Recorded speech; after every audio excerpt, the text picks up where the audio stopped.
Everyone and welcome back to Harmaya classes. आज के lecture में हम सरकारी बजट के घटकों के बारे में पढ़ेंगे। तो सरकारी बजट होता क्या है, जैसे हमने पिछले लेक्चर में भी किया हुआ है कि सरकारी बजट सरकार के एक लेखा वर्ष में जितना भी अनुमानित आय होती है या प्राप्तियां होती हैं और अनुमानित व्यय का स्टेटमेंट होता है। यानी कि सरकार आने वाले सत्र के लिए, आने वाले अकाउंटिंग ईयर के लिए पहले से ही अनुमान लगा के रखती है कि हम इतना खर्चा करने वाले हैं और हमारी इतनी आय आने वाली है। अब सरकार जब अपने बजट को बनाती है तो उसके अंतर्गत दो तरीके के बजट बनाती है। पहला बजट बनाती है वो राजस्व बजट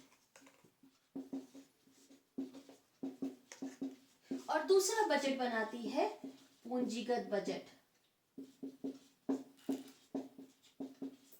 अब ये दोनों सरकारी बजट के पार्ट्स होते हैं।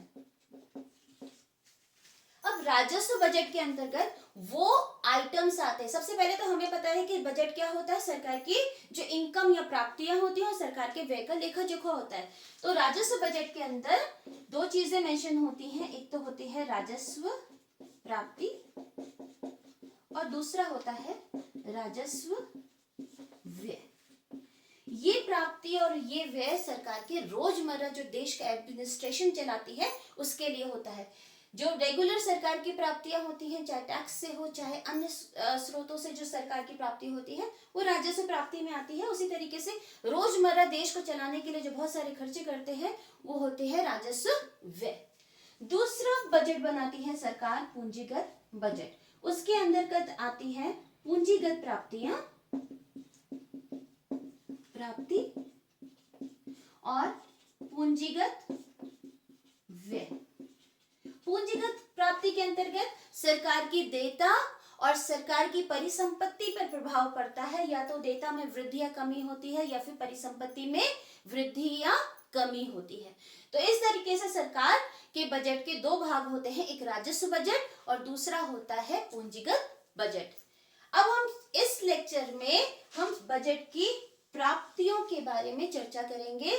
जो दो तरीके की प्राप्तियां होती हैं, एक राजस्व प्राप्ति होती है और दूसरी होती है पूंजीगत प्राप्ति। तो हम सबसे पहले देखते हैं राजस्व प्राप्ति क्या होती है। हम सरकार के बजट की प्राप्ति की बात करें तो दो प्रकार की प्राप्तियां होती हैं, एक होती है राजस्व और दूसरी होती है पूंजीगत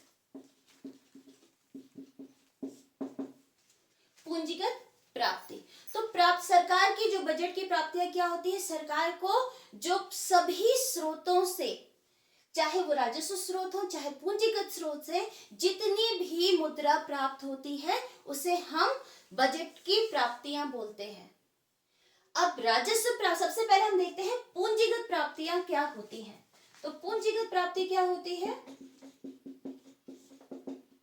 अगर हम इसको कैसे पहचानेंगे कि ये प्राप्ति पूंजीगत प्राप्ति है कि ये प्राप्ति राजस्व प्राप्ति है, तो हम सबसे पहले देखेंगे पूंजीगत प्राप्ति वो प्राप्तियां होती हैं जिससे सरकार की या तो देयता बढ़ती है या तो देयता बढ़ती है, अर्थात देयता में वृद्धि होती है, या फिर अथवा परिसंपत्ति में कमी होती है। अब हम डिस्कस करते हैं ये दोनों चीजें क्या होती हैं। परिसंपत्ति में कमी होती है। अब सरकार की देयता बढ़ती है। देयता बढ़ने का मतलब है कि हमें किसी भी धन को भविष्य में वापस करना है। तो देयता बढ़ने का मतलब अगर सरकार ने कहीं से लोन लिया है, इसका मतलब क्या है, सरकार अपने लोन की वापसी करेगी। ना सिर्फ लोन को वापस करेगी बल्कि उस पर ब्याज को भी देगी। तो देयता क्या होती है, सरकार के ऊपर बोझ होता है जिसे उसे बाद में चुकाना होता है। तो देयता के अंतर्गत हम दो चीजों को इंक्लूड करते हैं। देयता कैसे बढ़ती है, या तो ऋण लेने से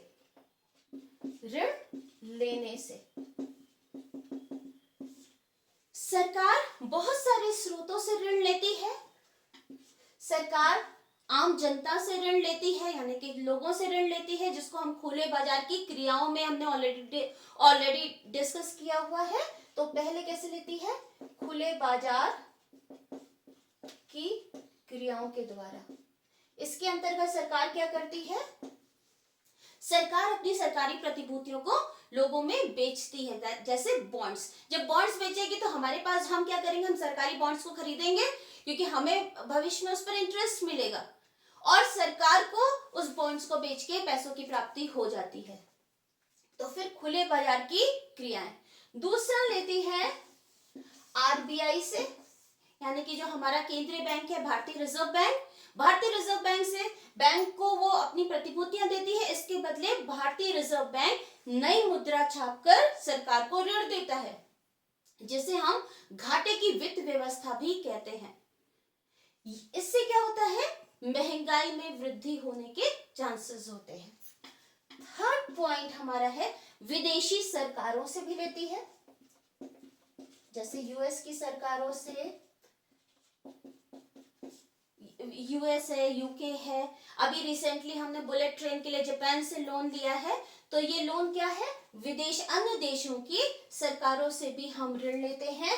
और चौथा है अंतरराष्ट्रीय संस्थाएं, जैसे आईएमएफ, इंटरनेशनल मॉनेटरी फंड, या फिर वर्ल्ड बैंक आदि, एशियन डेवलपमेंट बैंक। इस तरह की बहुत सारी अंतरराष्ट्रीय संस्थाएं भी होती हैं जहां से हम लोन लेते हैं। ये जो सरकार बोरो करती है, ऋण लेती है, इससे सरकार की जो देयता है उसमें वृद्धि होती है, क्योंकि सरकार जितना पैसा लेती है वो प्लस ब्याज सरकार को भविष्य में वापस करना होता है, जो सरकार के ऊपर एक बोझ की तरह होता है। दूसरा होता है छोटी जमाएं। ये जमाएं हमारी होती है, हमने पिछले कुछ लेक्चर में देखा था कि सरकार के कंसोलिडेटेड फंड ऑफ इंडिया होता है, उसके अलावा कॉन्टिजेंसी फंड होता है, पब्लिक फंड्स अकाउंट होता है। तो इसके अंदर पब्लिक फंड्स अकाउंट में भी हम बहुत सारे पैसे को जमा करते हैं। इसके अलावा सरकार की छोटी छोटी जमाएं, जैसे एनएससी है, किसान विकास पत्र है, विकास पत्र, ये सारी जमाएं होती हैं जो हम लोग खरीदते हैं। हमने एनएससी खरीद ली 10,000 की, तो सरकार से जब हमने एनएससी खरीदी तो सरकार को भविष्य में ये पैसे वापस करने होते हैं। तो ये भी सरकार के ऊपर बोझ होते हैं, सरकार की देयता में वृद्धि होती है। अगर मैंने 10,000 की एनएससी खरीदी तो वो 10,000 रुपए सरकार को भविष्य में वापस करने हैं। ना सिर्फ वो 10,000 रुपए, बल्कि उस पर जो भी ब्याज लग रहा है उस ब्याज के साथ वापस करना है। तो पूंजीगत प्राप्ति के अंतर्गत या तो देयता बढ़ती है, यानी कि अगर सरकार के पास पैसे आए तो वो सरकार के ऊपर बोझ है, जिसे सरकार को भविष्य में वापस करना। देयता बढ़ने का मतलब है उस पैसे को हमें भविष्य में वापस करना है। दूसरा होता है परिसंपत्ति में कमी होना। अब अगर कभी सरकार को पैसे की जरूरत है, सरकार को घाटा हो रहा है, खर्चे ज्यादा है, सरकार की इनकम कम है, तो सरकार क्या करेगी? अपनी कोई प्रॉपर्टी भी बेच सकती है। तो सरकार की परिसंपत्ति कैसे कम होती है? विनिवेश के द्वारा। विनिवेश को हम इंग्लिश में बोलते हैं डिसइन्वेस्टमेंट। विनिवेश का अर्थ होता है सरकारी संपत्ति का निजी व्यक्ति या संस्थानों को बेचना। अब विनिवेश सरकार दो तरीके से करती है, या तो अपनी संपत्ति का कोई एक भाग या स्मॉल पार्ट वो बेच देती है, भाग को बेचती है, या फिर पूरी संपत्ति बेच देती है।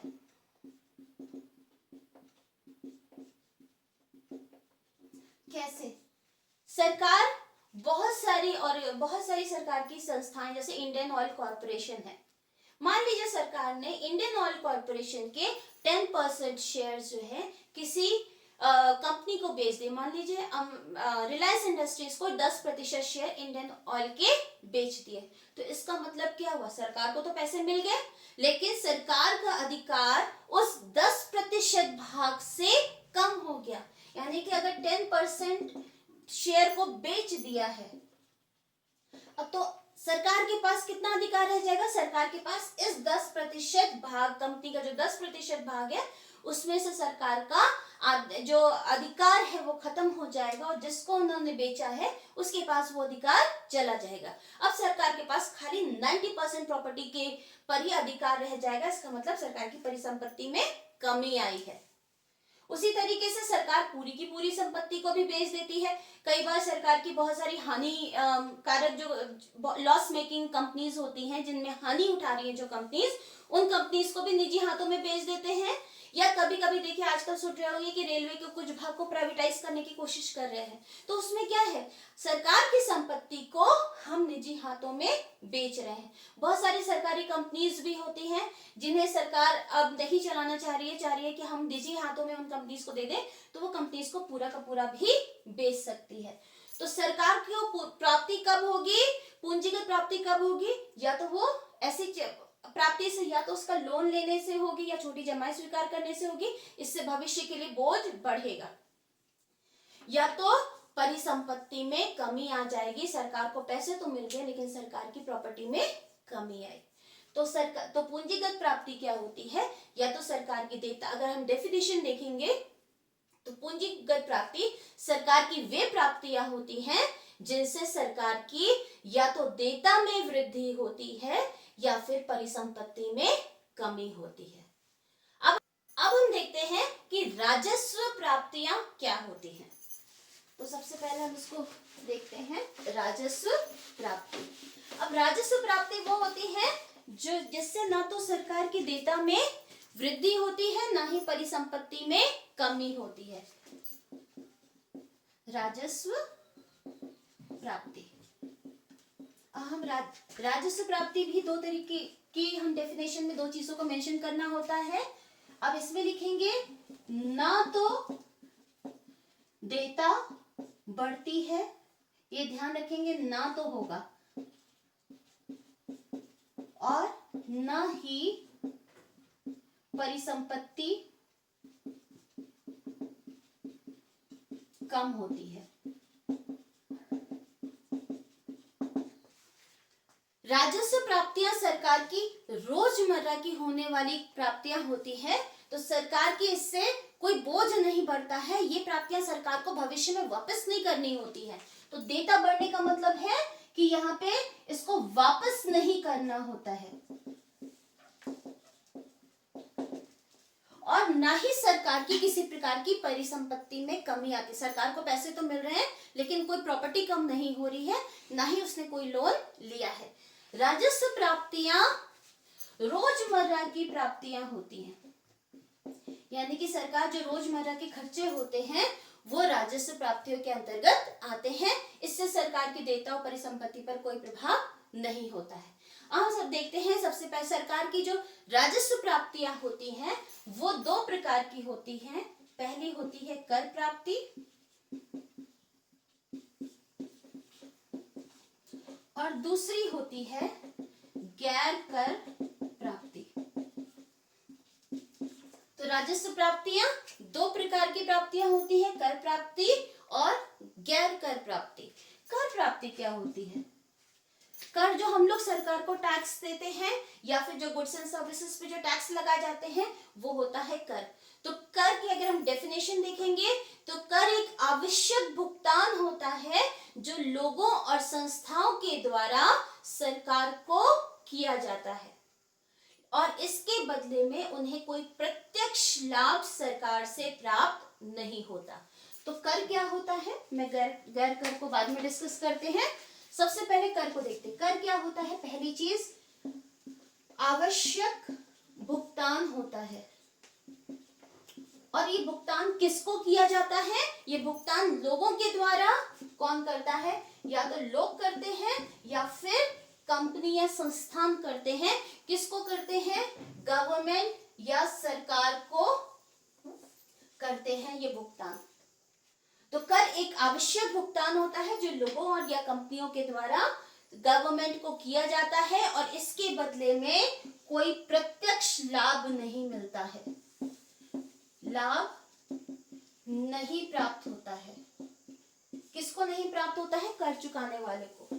तो मान लीजिए मेरे ऊपर टैक्स लगा है, मैंने एक साल में सरकार को 50,000 टैक्स दिया, लेकिन मुझे सरकार से प्रत्यक्ष रूप से उस 50,000 की वैल्यू की कोई चीज नहीं मिलेगी।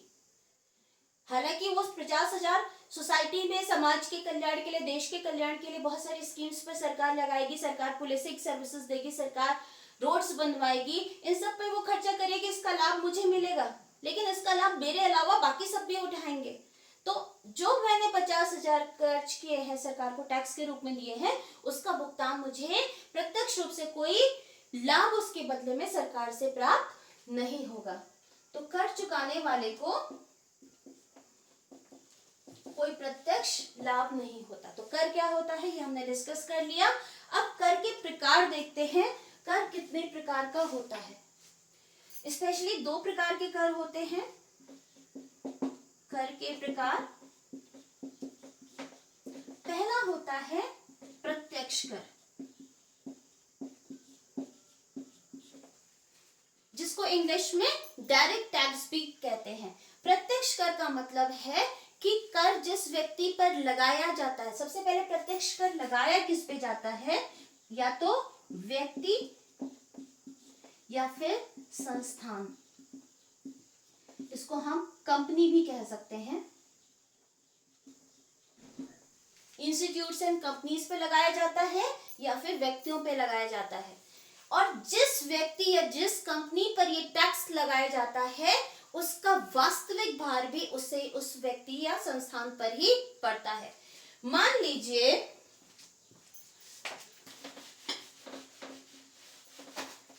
गवर्नमेंट है, ये गवर्नमेंट ने मेरे ऊपर टैक्स लगाया, तो या एक व्यक्ति पर टैक्स लगाया जिसका नाम ए है। अब क्या है, गवर्नमेंट को टैक्स देना है, किस व्यक्ति को टैक्स देना है, इस ए व्यक्ति को टैक्स देना है। तो देयता किस पर पड़ी, चुकाने की रिस्पॉन्सिबिलिटी किस पर है, इस ए व्यक्ति पर है। वास्तविक भार किस पर पड़ेगा, अगर मैं ए हूं और मैंने मेरे ऊपर 50,000 का टैक्स लगाया है, तो सरकार को ये टैक्स कौन देगा, मैं दूंगी, तो मेरी देयता है। वास्तविक भार किस पर पड़ा, मेरी इनकम से 50,000 खर्च हुए हैं, मेरी इनकम से 50,000 कम हुए हैं, इसका मतलब इसका भार भी मैंने ही सहा है। तो वास्तविक भार, जो प्रत्यक्ष कर होता है, किसी व्यक्ति या संस्था पर लगाया जाता है, और जिस व्यक्ति या संस्था पर लगाया जाता है, कर की देयता भी उसी व्यक्ति या संस्था पर होती है और वास्तविक भार भी उसी व्यक्ति या संस्था पर होता है। तो प्रत्यक्ष कर का जब हम डेफिनेशन देखते हैं, तो प्रत्यक्ष कर वो कर होता है जो व्यक्तियों, संस्थानों या फर्मों पे लगाया जाता है, और कर की देयता जिस पर होती है, कर का वास्तविक भार भी उसी व्यक्ति या संस्थान पर होता है। अगर मेरे ऊपर टैक्स लगाया गया है, तो वास्तविक भार भी मेरे ऊपर ही होगा। प्रत्यक्ष कर के एग्जाम्पल्स में जैसे उदाहरण देखते हैं। पहला है आयकर, जो हमने हमारी आय पर या इनकम पर लगाया जाता है। दूसरा निगम कर, निगम कर प्रॉफिट टैक्स बोलते हैं, कॉर्पोरेशन टैक्स बोलते हैं। इसका मतलब है जो फर्मों को लाभ होता है। मान लीजिए XYZ कंपनी है, उसको 1,000 करोड़ का लाभ हुआ, तो उस 1,000 करोड़ के लाभ पर सरकार को टैक्स देना पड़ेगा, जिसे हम निगम कर कहते हैं। इसके अलावा प्रॉपर्टी टैक्स भी लगता है, वेल्थ टैक्स भी लगता है। तो ये सारे, जिसकी प्रॉपर्टी है उसी व्यक्ति को टैक्स देना होता है। तो ये सारे टैक्स हमारे होते हैं प्रत्यक्ष कर। प्रत्यक्ष कर जिस व्यक्ति पर लगाया जाता है, वास्तविक भार भी उसी पर पड़ता है। अब हम देखते हैं प्रत्यक्ष कर कितने प्रकार के होते हैं।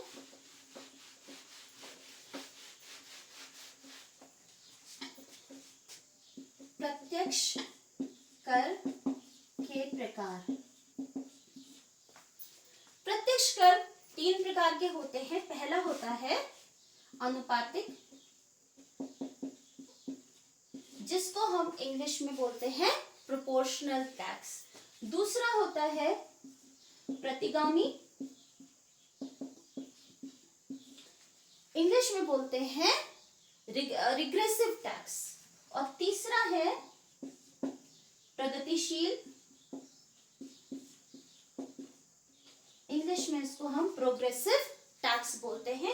एक चौथा भी होता है डिग्रेसिव, मैं बाद में इसको समझाती हूँ, पहले हम 3 कर लेते हैं, मैं ऊपर लिख देती हूँ, बाद में भी समझाना भूल ना जाऊं। डिग्रेसिव। अब अनुपातिक क्या होता है कि आय का कोई भी, देखिए हमारे यहाँ टैक्स स्लैब्स आपने सुना होगा कि टैक्स स्लैब होते हैं, हर बजट में सरकार टैक्स के स्लैब को डिक्लेयर करती है कि इतने तक इतना टैक्स लगेगा, इतने तक इतना टैक्स लगेगा, इस तरीके से। अनुपातिक कर का मतलब है कि कर, आपकी इनकम चाहे जितनी भी हो, कर के जो प्रतिशत है वो सेम रहेगा। हम एक एग्जांपल लेके चल रहे हैं, यहाँ पे हम आय लेके चलते हैं। आय अगर 1 लाख है, आय 2 लाख है और आय 3 लाख है, ये हाइपोथेटिकल एग्जांपल है, हमारे यहाँ ये टैक्स स्लैब्स नहीं चल रहे हैं। अनुपातिक कर में क्या होगा, इसमें आय का कोई भी हो, कर की दर समान होगी, कर की जो रेट ऑफ टैक्स है वो समान रहेगा। 10 है तब भी 10% है, इनकम 2 लाख से तब भी 10% है, इनकम 3 लाख से तब भी 10% है। इसका मतलब क्या हो गया, अगर 10 लाख किसी 1 लाख किसी की इनकम है तो वो कितना टैक्स चुकाएगा, 10,000। 2 लाख किसी की इनकम है तो कितना टैक्स चुकाएगा, 20,000। और 3 लाख किसी की इनकम है तो वो 10% के हिसाब से 30,000 टैक्स चुकाएगा। इसे बोलते हैं अनुपातिक कर प्रणाली। दैट मीन जो आपकी इनकम लेवल है उससे कोई फर्क नहीं पड़ता है, आपकी टैक्स की रेट सभी पर समान होगी। इसको अगर हम ग्राफ के रूप में दिखाएं तो यहाँ पे देखते हैं, अगर नीचे हम इसमें आय दिखा रहे हैं और यहाँ पे टैक्स रेट या फिर कर की दर दिखा रहे हैं। आई थिंक, मुझे लग रहा है आपको शायद यहाँ नीचे दिखेगा नहीं, मैं इस डायग्राम को थोड़ा ऊपर बना देती हूँ। अनुपातिक कर का मैं डायग्राम ऊपर बना रही हूँ। नीचे आपकी आय को हम दिखाते हैं, यहाँ पे हम दिखाएंगे टैक्स रेट को।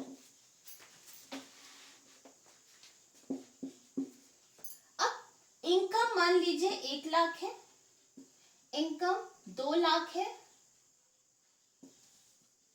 और इनकम 3 लाख है, लेकिन टैक्स रेट में कोई कमी नहीं आ रही, टैक्स रेट आपका 10% ही है। इसका मतलब हमारे आय का कोई भी स्तर होगा, टैक्स के रेट में चेंजेस नहीं होंगे, हर इनकम लेवल पर टैक्स रेट समान रहेगा। दूसरा कर की प्रणाली होती है प्रतिगामी। प्रतिगामी टैक्स का मतलब है कि जैसे जैसे हमारी इनकम इंक्रीज होगी, रेट ऑफ टैक्स कम होता जाएगा। मान लीजिए इनकम 1 लाख है तो टैक्स रेट कितना है, 20% है। इन दैट केस व्यक्ति को कितना चुकाना होगा, 20,000। 1 लाख का 20%, 20,000। अब इनकम बढ़ गई है, 2 लाख हो गई है, तो क्या होगा, टैक्स का रेट कम हो जाएगा। मान लीजिए हम 8% लेके चलते हैं, तो 8% 2 लाख का कितना हो गया, 16,000। इसके बाद हम इनकम और बढ़ गई, 3 लाख टैक्स हो गया, 3 लाख इनकम हो गई तो टैक्स का रेट और कम हो गया, 5% के हिसाब से 15,000। तो इस तरीके से क्या हुआ, जैसे जैसे हमारी इनकम की लेवल बढ़ी वैसे वैसे टैक्स का जो रेट है वो कम हो गया। इसमें गरीब व्यक्ति जो है, निर्धन व्यक्ति या कम आय वाला व्यक्ति पर टैक्स का बोझ अधिक पड़ता है। इसका भी हम डायग्राम देख लेते हैं। यहाँ पे हम टैक्स रेट लेंगे और यहाँ पे आय। अब इसमें क्या है, जब हमारी आय कम है, कम आय के स्तर पर टैक्स की दर हमारी ज्यादा है, यानी कि हम इसको T1 लिख देते हैं। जब हमारी इनकम है Y1, इनकम बड़ी छोटी सी OY1 इनकम है तो टैक्स इतना ज्यादा है OT1। जब हमारी इनकम बढ़ के Y2 हो जाती है, अब इनकम तो ज्यादा हो गई है Y2, लेकिन टैक्स रेट क्या हो गया, घटकर T2 हो गया। उसके बाद इनकम और बढ़ी, टैक्स रेट और कम हो गया। दैट मीन्स जैसे जैसे हमारी इनकम इंक्रीज होगा, हमारे जो टैक्स का रेट होगा वो कम होता जाएगा। इसमें निर्धन व्यक्ति या कम आय वाले व्यक्तियों पर टैक्स का बोझ अधिक पड़ता है। तीसरा होता है प्रगतिशील टैक्स, यानी कि जैसे जैसे हमारी प्रगति, वर्ड से क्लियर है, प्रोग्रेस कर रहा है, जैसे जैसे आय बढ़ेगी वैसे वैसे टैक्स की दर भी बढ़ेगी।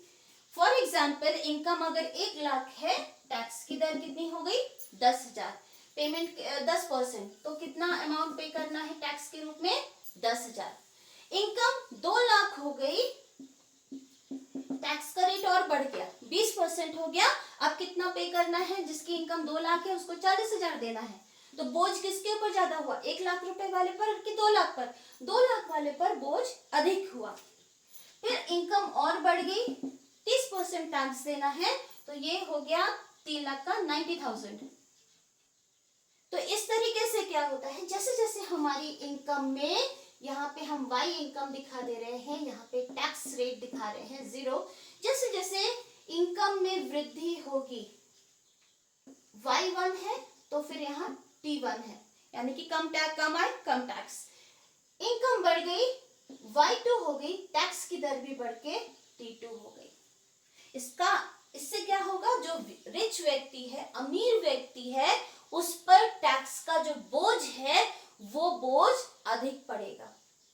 तो ज्यादातर अर्थव्यवस्थाओं में इस समय प्रगतिशील टैक्स ही अप्लाई हो रहा है, क्योंकि जो सरकारें काम करती है वो समाज कल्याण के लिए, वेलफेयर के लिए काम करती है। वेलफेयर तभी होगा जब आय की असमानता कम होगी। हमने लास्ट लेक्चर किया था बजट के उद्देश्य, उसमें बजट का एक उद्देश्य ये भी था आय का पुनः वितरण, दैट मीन्स अमीर और गरीब के बीच में जो आय का गैप है उस गैप में कमी करना। इस टैक्स, ये जो हमारी प्रगतिशील कर प्रणाली है, इससे क्या होगा, अमीरों और गरीबों के बीच में जो टैक्स का आय की जो असमानता है उसमें कमी आएगी। एक चौथी कर प्रणाली भी है, मैं ऊपर ही लिख देती हूं, डिग्रेसिव टैक्स। डिग्रेसिव टैक्स का मतलब है कि धीरे धीरे क्या होता है कि एक लिमिट तक, तो एक सीमा तक तो टैक्स बढ़ जाता है, लेकिन उसके बाद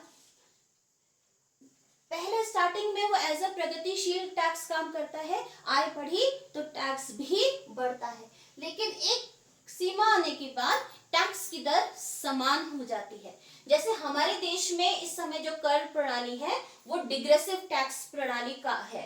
इसका मतलब क्या है, पहले 5 लाख, मान लीजिए पहले 5 है तो कोई टैक्स नहीं है, लेकिन अगर 5 से ऊपर इनकम जा रही है तो 3 से 5 लाख तक आपको 5% के हिसाब से टैक्स देना है।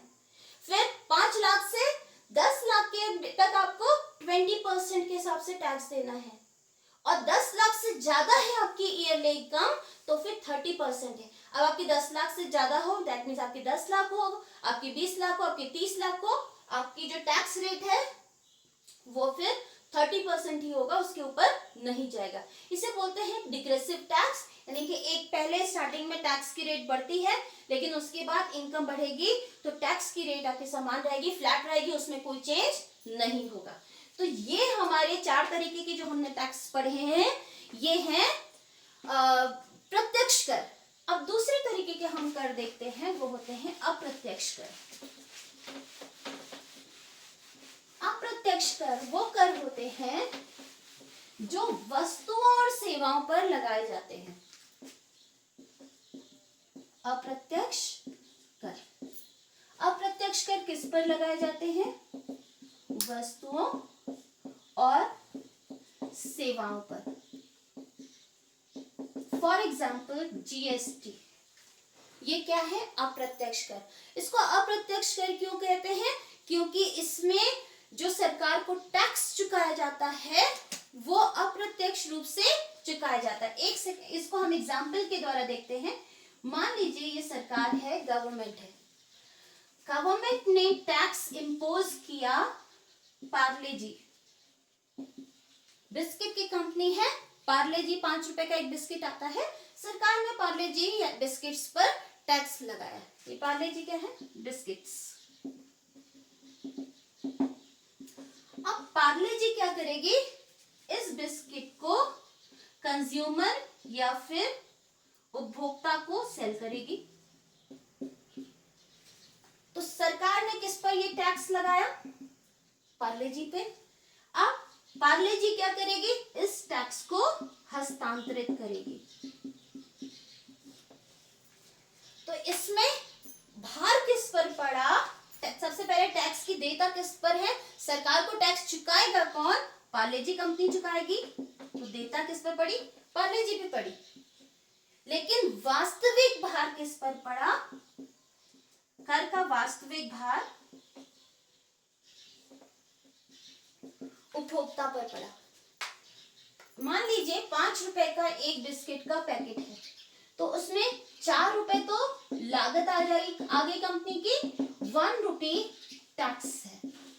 हमें वो बिस्किट का पैकेट कितने में मिलेगा? हमें वो चुकाना पड़ेगा 5 रुपए। तो मैंने जो पैसे, मान लीजिए मैंने बिस्किट का पैकेट खरीदा, तो मैंने जो चुकाए हैं 5 रुपए चुकाए हैं, जिसमें 1 रुपए वो भी शामिल है जो सरकार को टैक्स के रूप में देने हैं। तो इस तरह से हमने ये टैक्स जो है अप्रत्यक्ष रूप से सरकार को चुकाया है। वास्तव में चुकाया किसने है? उपभोक्ता ने टैक्स दिया है, और उपभोक्ता ने इस फर्म या पार्ले जी कंपनी के थ्रू सरकार को टैक्स दिया है। तो अप्रत्यक्ष कर क्या होते हैं? अप्रत्यक्ष कर वो कर होते हैं जो वस्तुओं और सेवाओं पर लगाए जाते हैं, और जिसमें कर की देयता और कर का वास्तविक भार अलग अलग व्यक्तियों या संस्थानों पर पड़ता है। जिस पर कर लगाया जाता है वो कर के भार को आगे हस्तांतरित कर सकता है, उसे हम बोलते हैं अप्रत्यक्ष कर। अब हम डिफरेंस देखते हैं। हमने प्रत्यक्ष कर भी देख लिया है, हमने अप्रत्यक्ष कर भी देख लिया है। अब देखते हैं दोनों में डिफरेंस क्या होता है।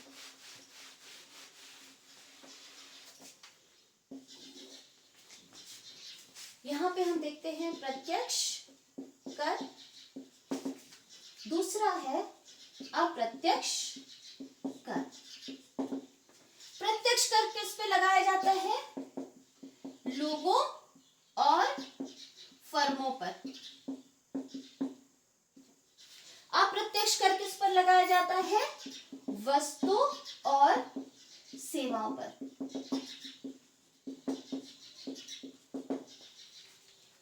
जो प्रत्यक्ष कर होता है वो हमेशा प्रगतिशील होता है, या फिर हम डिग्रेसिव भी कहते हैं, क्योंकि हमारे देश में प्रत्यक्ष कर कैसा है? डिग्रेसिव है, लेकिन यूजुअली ये प्रगतिशील होता है। यानी कि जैसे जैसे आपकी इनकम बढ़ेगी वैसे वैसे कर की दर बढ़ेगी। अप्रत्यक्ष कर अनुपातिक होता है। दैट मीन्स अगर आप रेस्टोरेंट में खाना खाने जा रहे हैं तो आपको 18% टैक्स देना पड़ेगा। आपने 100 रुपए खर्च किए तो आपको 118 रुपए देने पड़ेंगे। अगर आपने 200 रुपए खर्च किए तो आपको 36 रुपीज का टैक्स देना पड़ेगा, यानी कि 236 आपको पे करने पड़ेंगे। तो ये अनुपातिक होता है, जितना खर्चा हो रहा है, मतलब जितना आपने खर्च किया है उसके अनुपात में आपको टैक्स देना है। इसके बाद होता है बर्डन का शिफ्टिंग। इसमें देयता प्लस वास्तविक भार एक ही व्यक्ति पर पड़ता है, व्यक्ति या फिर कंपनी पर पड़ता है। अगर जिस व्यक्ति का मान लीजिए XYZ कंपनी को प्रॉफिट हुआ है तो वो XYZ के प्रॉफिट को ही चुकाना है, वो टैक्स के भार को हस्तांतरित नहीं कर सकती है।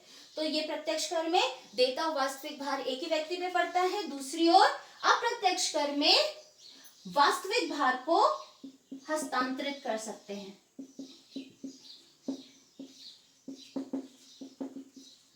हस्तांतरित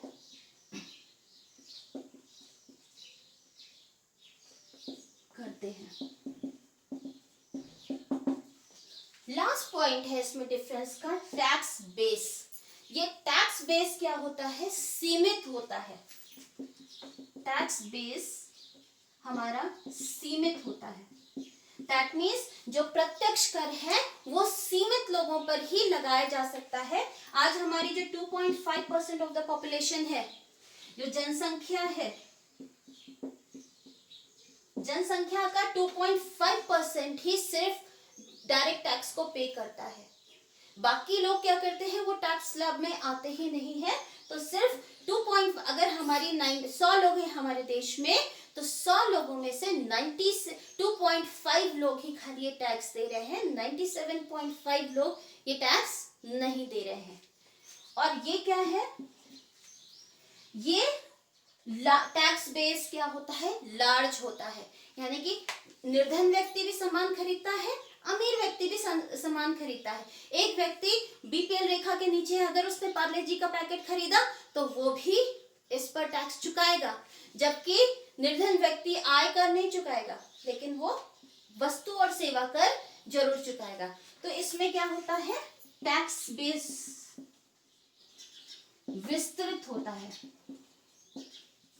यानी कि सभी लोगों तक होता है, लोग इसमें इंक्लूड हो जाते हैं। जो जो वस्तुओं और सेवाओं का उपभोग कर रहा है वो इसमें इंक्लूड होगा।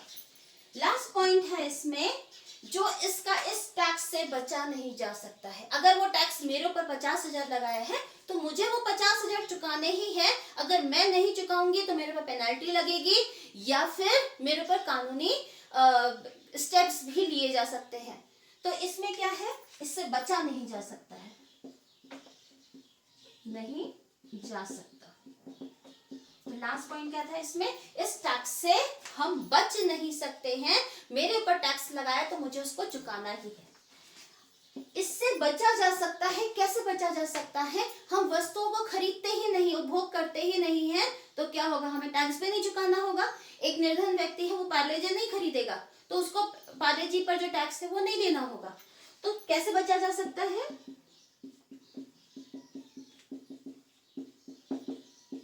कैसे बच सकते हैं, उपभोग ना करके, ना करके। और लास्ट पॉइंट 6 पॉइंट, ये हमने कितने पॉइंट देखे, 5 पॉइंट्स देखे हैं, इनफैक्ट 6 पॉइंट्स हो गए हैं, नहीं 5 पॉइंट्स ही हैं। 6 पॉइंट होगा एग्जाम्पल, प्रत्यक्ष कर के एग्जाम्पल होंगे हमारे आयकर, निगम कर आदि, और इसका एग्जाम्पल होगा जीएसटी। पहले हमारे बहुत सारे कर हुआ करते थे, जैसे एक्साइज ड्यूटी यानी कि उत्पादन शुल्क है, सेल्स टैक्स, बिक्री कर आदि बहुत सारे कर होते थे। तो बहुत सारे कर को मिला के अब एक कर हमारी कर प्रणाली बना दी गई है जीएसटी। तो मैक्सिमम गुड्स पर हमारे जीएसटी लगते हैं। एक आध गुड्स होते हैं जैसे पेट्रोलियम आदि पर अभी जीएसटी नहीं अप्लाई हुआ है, लेकिन बाकी अन्य पर हो गया है। तो ये थे हमारे कर से रिलेटेड प्राप्तियां, सरकार की जो कर प्राप्तियां थी वो थी। अब हम देखते हैं सरकार की गैर कर प्राप्तियां क्या होती हैं।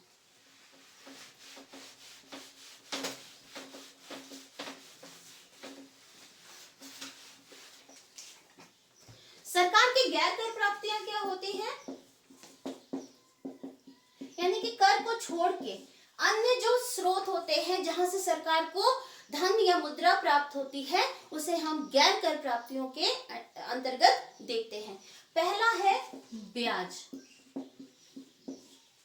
सरकार क्या करती है, बहुत सारे लोगों को नहीं, इनफैक्ट राज्यों को, यूनियन टेरिटरीज को ऋण देती है, या कभी कभी अन्य देशों को भी ऋण देती है। जो वो ऋण देती है सरकार को उस ऋण पर ब्याज प्राप्त होता है।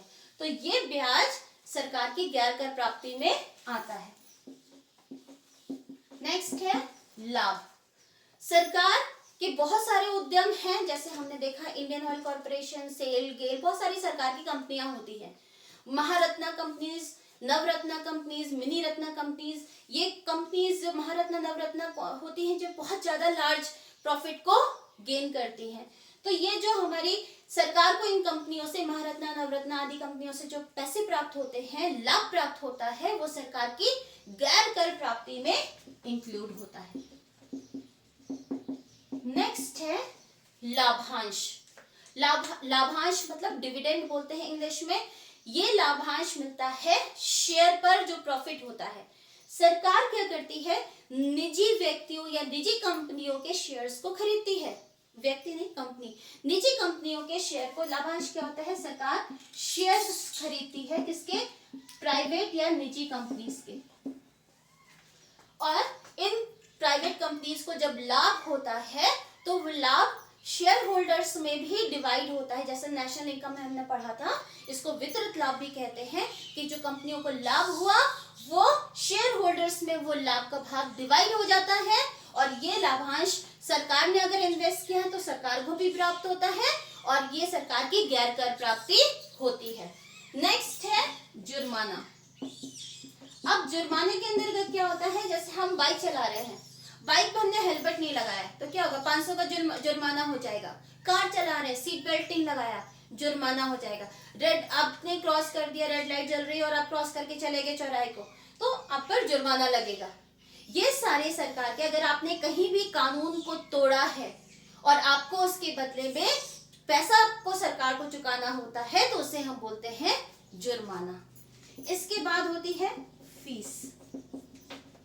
सरकार, आपने कोर्ट में केस किया, आपको कोर्ट फीस जमा करनी है। इसके अलावा आपने मकान खरीदा, प्रॉपर्टी खरीदी, प्रॉपर्टी का रजिस्ट्रेशन कराना है, रजिस्ट्रेशन फीस जमा की। लाइसेंस आपने बनवाया, लाइसेंस की फीस जमा की। चाहे आपने अपनी गाड़ी चलाने का लाइसेंस बनाया है, चाहे कमर्शियल व्हीकल्स, चाहे प्राइवेट व्हीकल्स, आपको लाइसेंस चाहिए, उसकी फीस।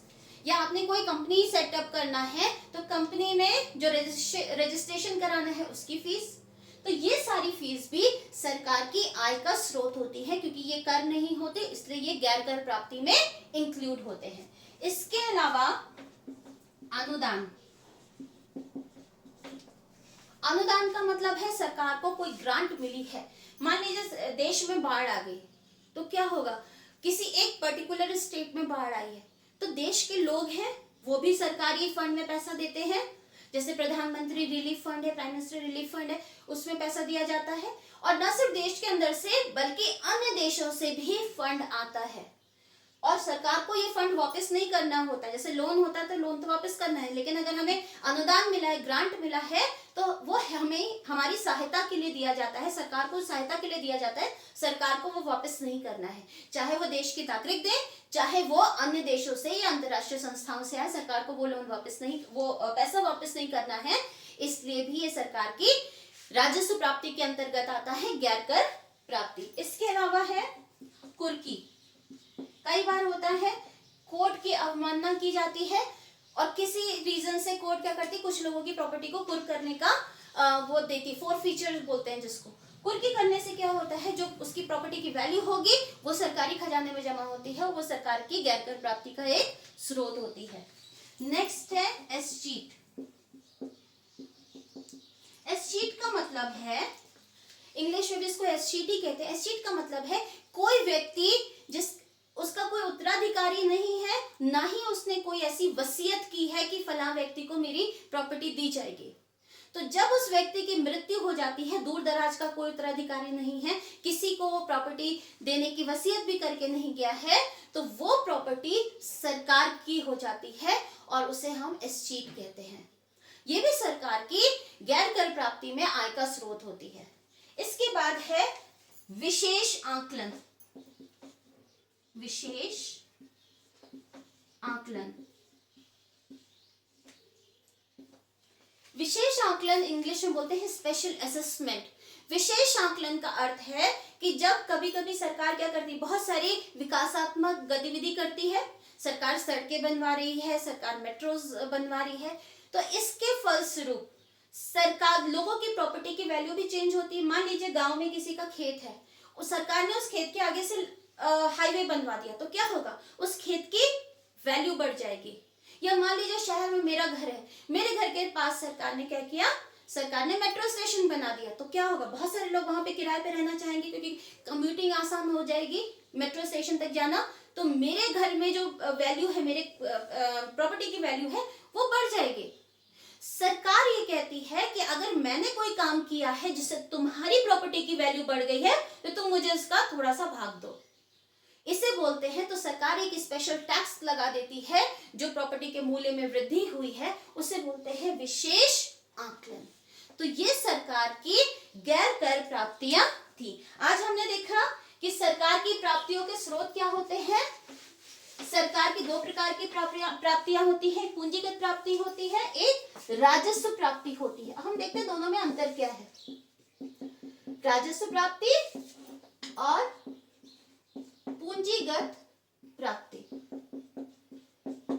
राजस्व प्राप्ति सरकार के रोजमर्रा के एडमिनिस्ट्रेशन के लिए होते हैं। ये जो रोजमर्रा देश को चलाने के लिए होते हैं, ये रोजमर्रा के खर्चे होते हैं के प्राप्ति होती है। इनफैक्ट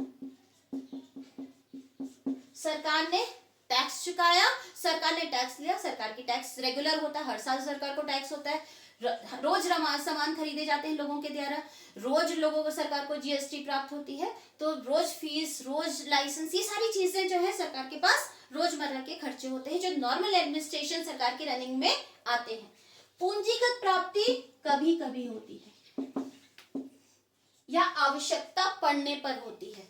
सरकार रोज लोन नहीं लेती है, रेगुलर बेसिस पे नहीं। आज सरकार को किसी चीज के लिए जरूरत है, सरकार ने लोन लिया, सरकार को बुलेट ट्रेन बनानी है, तो उसके लिए सरकार ने जापान से लोन लिया। ये जापान से लोन हमेशा नहीं होगा। तो इस तरीके से जो पूंजीगत या सरकार अपनी प्रॉपर्टी बेचती है, हमेशा नहीं बेचेगी, जब आवश्यकता होगी तभी सरकार अपनी प्रॉपर्टी को बेचेगी। जो राजस्व प्राप्ति होती है, इससे सरकार की देयता अथवा परिसंपत्ति पर प्रभाव नहीं पड़ता है।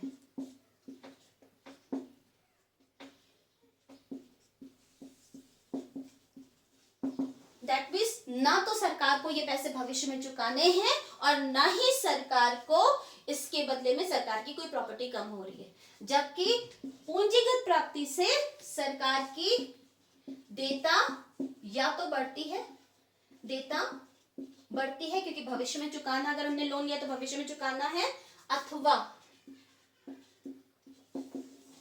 परिसंपत्ति कम होती है। पैसे तो आ गए लेकिन कहीं ना कहीं सरकार ने अपनी प्रॉपर्टी को बेचा है। अब राजस्व प्राप्ति के जो उदाहरण है वो है कर प्राप्ति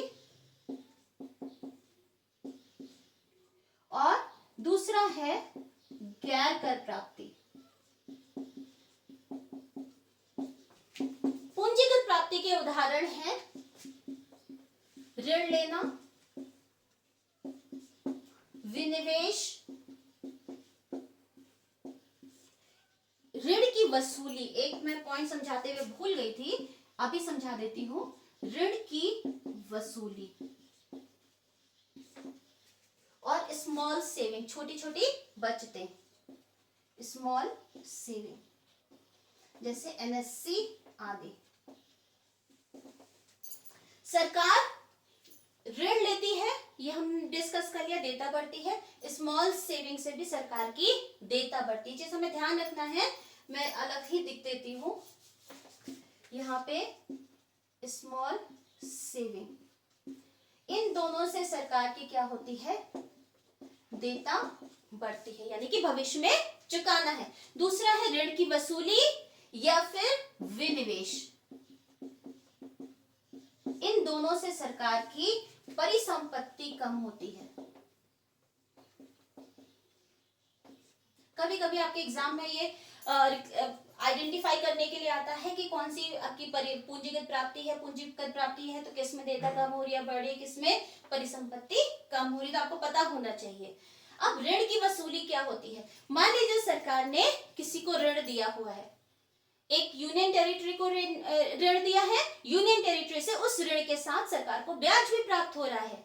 लेकिन अगर सरकार को वो ऋण वापस मिल जाएगा, एक लाख का अगर ऋण लिया है, एक एग्जाम्पल लेते हैं, छोटा सा एग्जाम्पल, 1 लाख का ऋण लिया है और 10% का ब्याज मिल रहा है, यानी कि सरकार को 10% की इनकम हो रही है, यानी कि 1 लाख के ऋण पर 10,000 की 10% के हिसाब से 10,000 सरकार की आय हो रही है। लेकिन इससे क्या होगा, अगर ये 1 लाख रुपए उसको वापस मिल गए, ऋण की वसूली, इसका मतलब अब भविष्य में ये जो एक्स्ट्रा 10,000 अर्न हो रहा था वो नहीं होगा। तो इससे क्या हुई, सरकार की परिसंपत्ति में कमी हुई। संपत्ति क्या होती है, प्रॉपर्टी क्या होती है, वो प्रॉपर्टी जिससे हम इनकम अर्न करते हैं। तो यहाँ पे सरकार के जो अर्निंग, इनकम अर्न करने का जो स्रोत था वो बंद हो गया, ऋण की वसूली होगी, सरकार को उनका ऋण वापस मिल गया। तो ये हमारे 3 डिफरेंसेस हैं जो राजस्व प्राप्ति और पूंजीगत प्राप्तियों में है। नेक्स्ट लेक्चर में हम राजस्व व्यय और पूंजीगत व्यय पर चर्चा करेंगे। That's all for today. Thank you so much.